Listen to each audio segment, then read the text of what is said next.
வணக்கம் நண்பர்களே. மே 28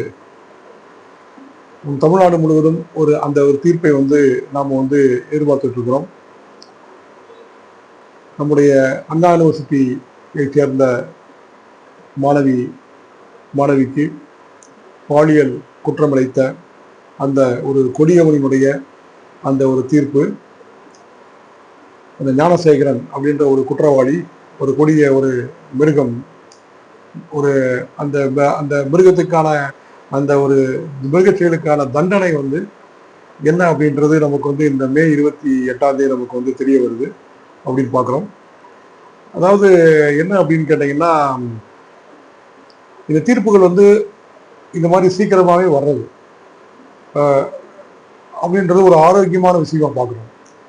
இந்த மாதிரி குற்றங்களுக்கு தீர்ப்புகள் உடனடியாக அந்த ஒரு 6 மாதத்துக்குள், ஒரு 3 மாதத்துக்குள் அப்படின்ற மாதிரி அது கிடைக்கிறது அப்படின்றது ரொம்ப ரொம்ப ஒரு ஆரோக்கியமான ஒரு விஷயம்.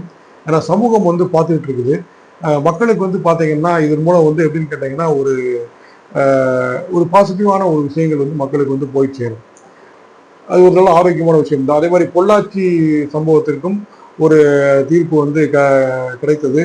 அந்த அனைத்து குற்றவாளிகளுக்கும் ஆயுள் தண்டனை விதிக்கப்பட்டது அப்படின்றத பார்க்குறோம். அதே மாதிரி இந்த அண்ணா யூனிவர்சிட்டி அந்த குறிப்பிட்ட மாணவிக்கு அந்த குற்றம் விளைவித்த அந்த ஞானசேகரனுக்கும் என்ன தீர்ப்பு வருகிறது என்பதனை நாம் பார்க்கலாம் நண்பர்களே. ஏனென்றால் இது சமூகத்திற்கு இது மாதிரி ஒரு கொடிய மிருகங்களுக்கு கொடுக்கக்கூடிய ஒரு எச்சரிக்கை மணி, ஒரு எச்சரிக்கை தான் இந்த தீர்ப்புகளாக அமையும்.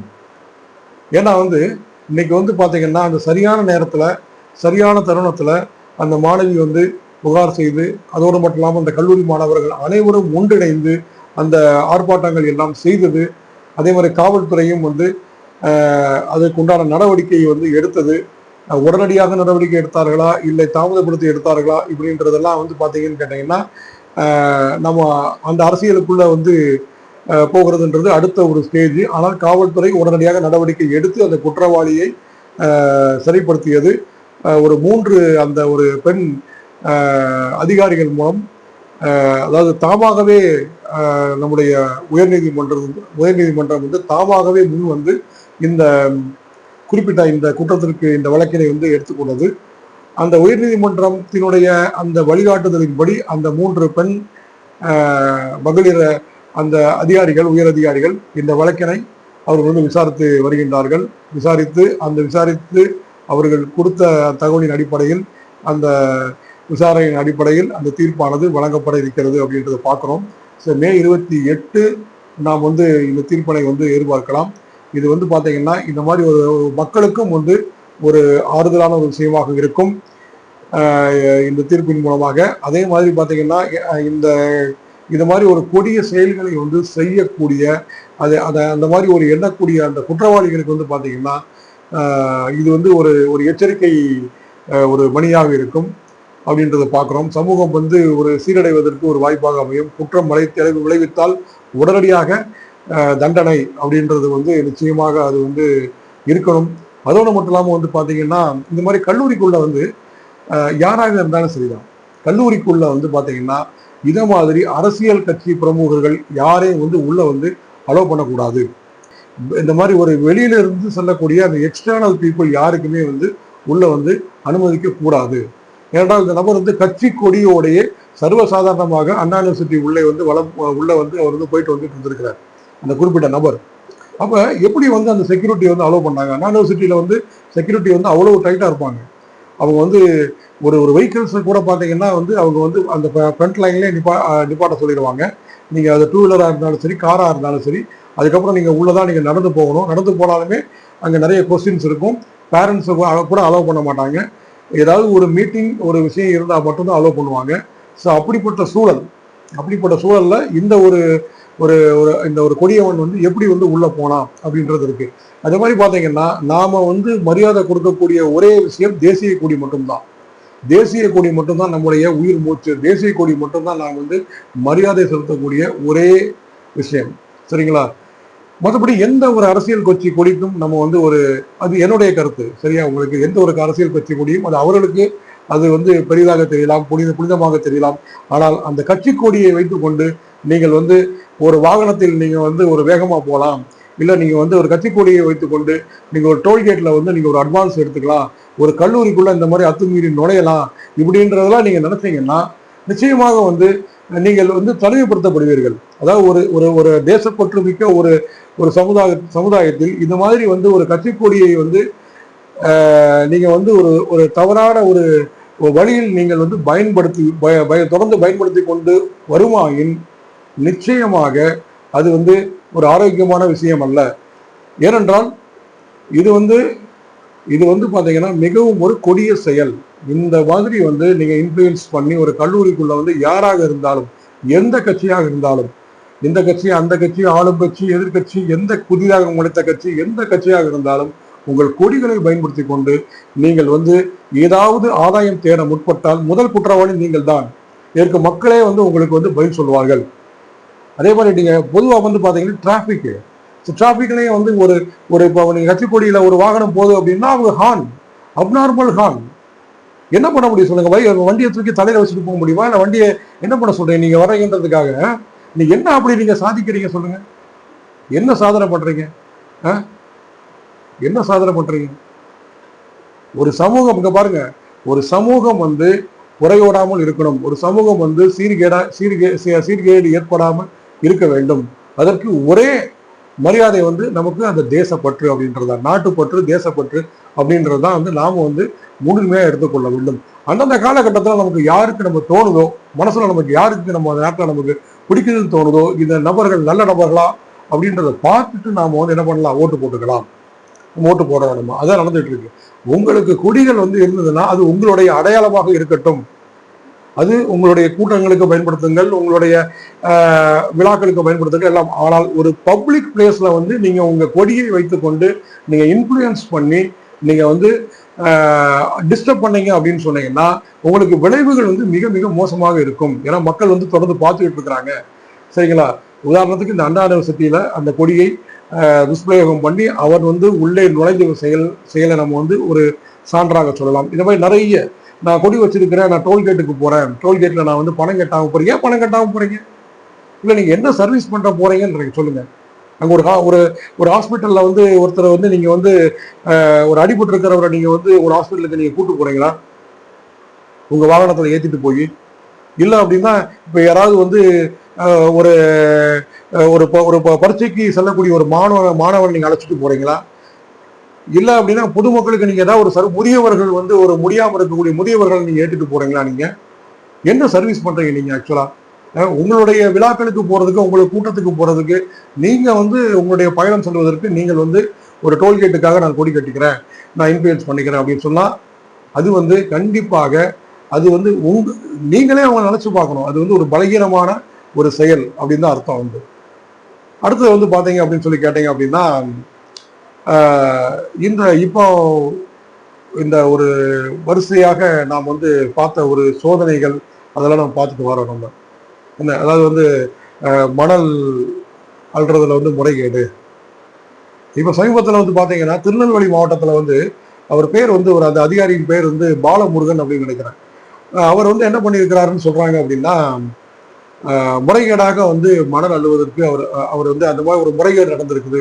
இங்க இருந்து கேரளாவுக்கு வந்து மணலை வந்து குவாரியில இருந்து எடுத்துட்டு போயிருக்கிறாங்க, ஒரு முறைகேடு நடந்திருக்குது அப்படின்ற ஒரு தகவல் வந்து வந்திருக்குது. சரி, இப்ப என்ன பண்ணிருக்காங்க, ஒரு குற்றம் நடந்திருக்கு அப்படின்னு சொன்னா அந்த குற்றம் நடந்தவரின் மேல் நடவடிக்கை எடுக்க வேண்டும், தொடர்ந்து விசாரணை நடத்த வேண்டும், விசாரணை நடத்தி ஒரு முடிவுக்கு வர வேண்டும். எப்படி ஒரு ஒரு விசாரணை நடத்தி அதுக்கு கோர்ட்ல ட்ரையல் போய் அதுக்கு வந்து ஒரு தீர்ப்பு நிலைக்கு வரணும். சரிங்களா? இப்ப என்ன பண்ணிருக்காங்க, அந்த அதிகாரியை வந்து காத்திருப்போர் பட்டியலில் வைத்திருக்கிறாங்க. அந்த அதிகாரியை காத்திருப்போர் பட்டியலில் வைத்திருக்கிறார்கள். இது வந்து ஒரு சரியான முறையா? அவர் வந்து ஒரு முறைகேடு நடத்திருக்காருன்னு சொன்னா உடனடியாக அவர் மேல நீங்க என்ன பண்ணிருக்கணும், சஸ்பெண்ட் பண்ணிருக்கணும். சஸ்பெண்ட் பண்ணிட்டு அவரை நீங்க வந்து இம்ப்ரிசன்மெண்ட் பண்ணிருக்கணும், அரெஸ்ட் பண்ணிருக்கணும். அவர் மேல நீங்க வழக்குகள் வந்து தொடுத்து அவரை மேல நீங்க விசாரணை நடத்தி எந்த குற்றம் நடந்திருக்கு, எவ்வளவு குற்றம் நடந்திருக்குது, யாராக இருந்தாலும். ஏன்னா வந்து ஒரு அரசாட்சின்னு சொன்னா அது உங்களுடைய அரசாங்கத்தில எந்த ஒரு அரசாங்கத்திலும் குற்றம் விளைவித்தால் அதற்கு பொறுப்பு வந்து நீங்க தான். அப்ப நீங்கன்னு சொல்லும் பொழுது உங்களுக்கு கீழே ஒரு தவறு நடந்திருக்குதுன்னா அந்த தவறை வந்து நீங்க என்ன பண்ணணும், நீங்க வந்து குற்றம் நடந்திருக்குன்னு தெரியுது, தெரிஞ்சதுக்கு அப்புறம் நீங்க அவரை தூக்கி ஒரு காத்திருப்போர் பட்டியலில் வைத்தீங்கன்னா அதிகாரிகளை வந்து காத்திருக்க சொன்னா மட்டும் அது வந்து சரியாயிருமா? இப்ப இங்க இருந்து எவ்வளவு மணல் கடத்தப்பட்டிருக்குது, எவ்வளவு மணல் எடுக்கப்பட்டிருக்கு. சரி, இந்த மணல் வந்து நாளைய ஒரு வருங்கால ஒரு சமுதாயத்துக்கு வந்து வேணும் இல்லையா? நீங்க நல்லா பாத்தீங்கன்னா உங்களுக்கு தெரியும், இந்த ஆற்றில் இருந்து எடுக்கக்கூடிய மணல் இதெல்லாம் வந்து பாத்தீங்கன்னா இன்னைக்கு வெளியில வந்து நம்ம மார்க்கெட்ல வந்து என்ன ரேட் வந்து இன்னைக்கு போகுது. ஆக்சுவலா இன்னைக்கு ஒரு லாரி வந்து ஒரு 4.5 யூனிட் ஒரு லாரியோடைய அந்த மணல் வந்து மார்க்கெட்ல என்ன ரேட்டு போகுது. சரி, இவங்க ஆற்றுல வந்து எவ்வளவு எடுக்கிறாங்க, அது கவர்மெண்ட்டுக்கு எவ்வளவு பே பண்றாங்க அப்படின்னு பாத்தீங்கன்னா கிட்டத்தட்ட ஒரு 90% ஆஃப் த அமௌண்ட் வந்து பாத்தீங்கன்னா இவங்களுக்கே போயிருது.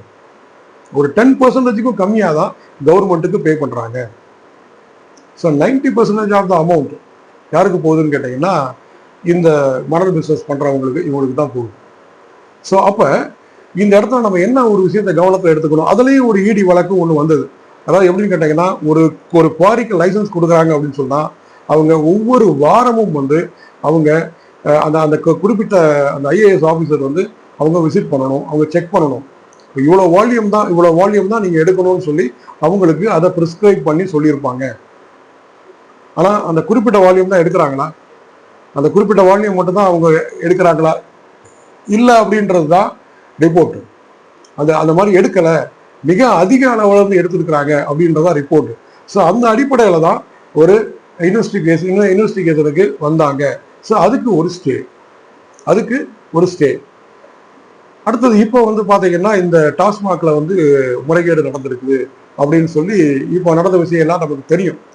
அதை பத்தி நம்ம ரொம்ப டீப்பா வந்து சொல்லணும்னு அவசியம் இல்லை. இந்த விஷயங்கள் எல்லாமே நமக்கு இப்போ லேட்டஸ்டா நடந்ததுனால எல்லாத்துக்குமே தெரியும்.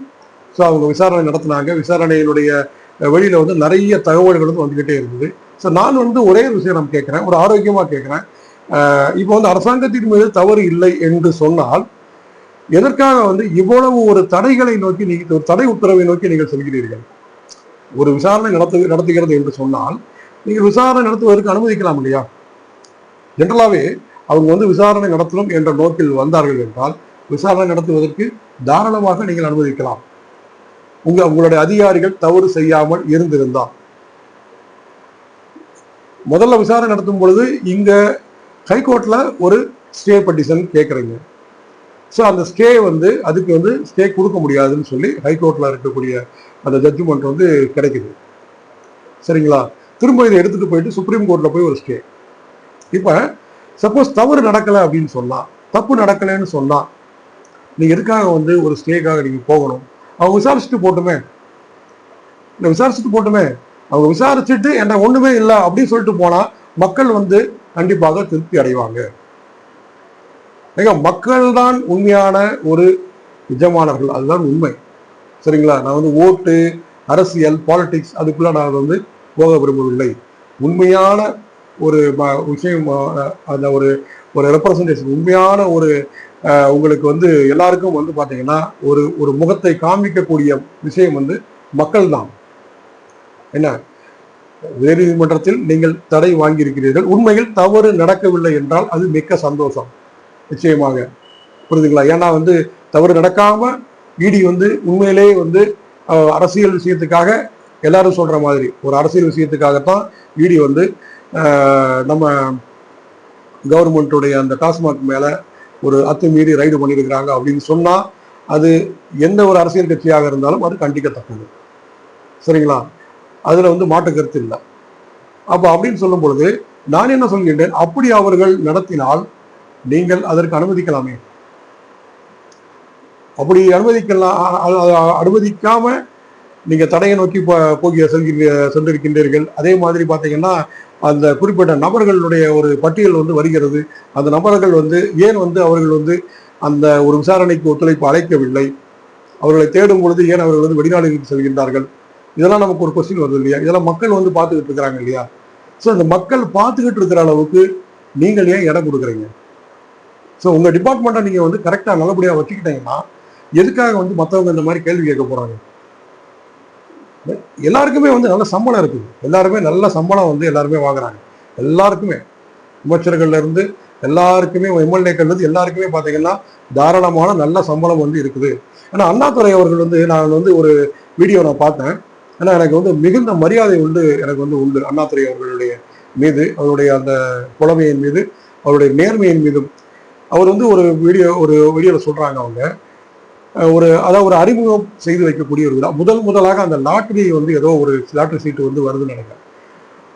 அது சம்மந்தப்பட்ட ஒரு கூட்டம் நடக்குது. அப்போ அண்ணாதுரை அவர்கள் வந்து இந்த வார்த்தையை என்ன சொல்றாங்கன்னா, இதை நடத்தினால் எங்க அமைச்சர்களில் இருந்தோ இல்லை எங்கள் கட்சிகளில் இருந்தோ எம்எல்ஏக்களில் இருந்தோ எவரும் இந்த சீட்டை வாங்க மாட்டார்கள், எவரும் இந்த சீட்டை வாங்க மாட்டார்கள். ஏன்னா அப்படியெல்லாம் விழுந்துச்சுன்னா ஏதோ சிபாரிசு பண்ணி ஏதோ ஒன்று பண்ணி தான் இவங்க வந்து வாங்கிட்டாங்க அப்படின்ற தகவல் வரும். அதனால் எவரும் வாங்க மாட்டார்கள் அப்படின்ற ஒரு வார்த்தையை வந்து அவங்க மேடையிலே அவங்க வந்து சொல்றாங்க.